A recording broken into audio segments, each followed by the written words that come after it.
Travis really began to sort of take shape with me when I was invited to a murder scene. I mean, I've been to a lot of murder scenes, but I don't like to say no, because the police are so kind to allow me access to them.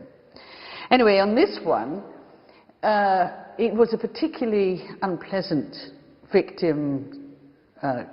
She was very decomposed. And I bumped into a very young policewoman. She was a sweetheart. And she said, it's my first. I'm terribly sorry, I can't cope at all. She said, oh, God, the smell.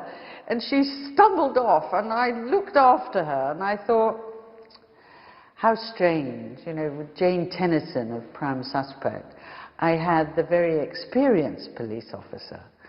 And what started to take shape was how interesting it would be to have a very young recruit in the murder team. So that's really how Anna Travis began.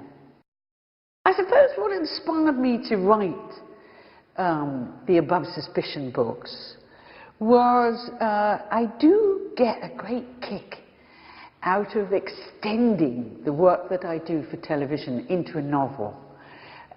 It's much easier.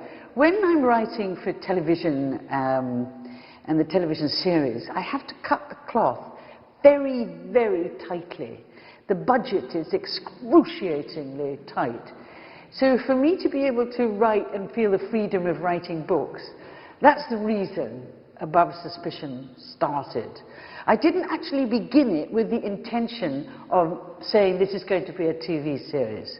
Fortunately, it was so successful that ITV wanted to make it into a TV series, and of course, Miss La Plante obliged.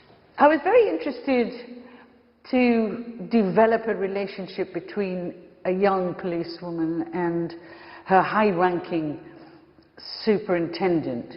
The reason being, it's so against the rules.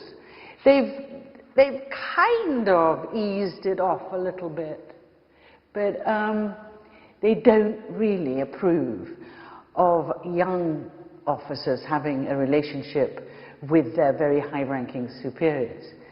And with Langton and Anna, it's a lovely, slow, growing relationship, bit by bit. He doesn't really want to have Anna Travis in his life as a sexual partner. He just can't actually stop himself because she's so gorgeous, and there is a naivety to her that refreshes him. It's not a relationship that could ever be, have a future, but it's a great teasing relationship. And especially teasing in the television series of the show, because I can show more. And there's one point when Travis just cups his face and kisses him to say thank you. And he's so blown away, he doesn't quite know what to do, because none of the older, more experienced women would dare do that. And so I enjoy that teasing that goes on between them very much.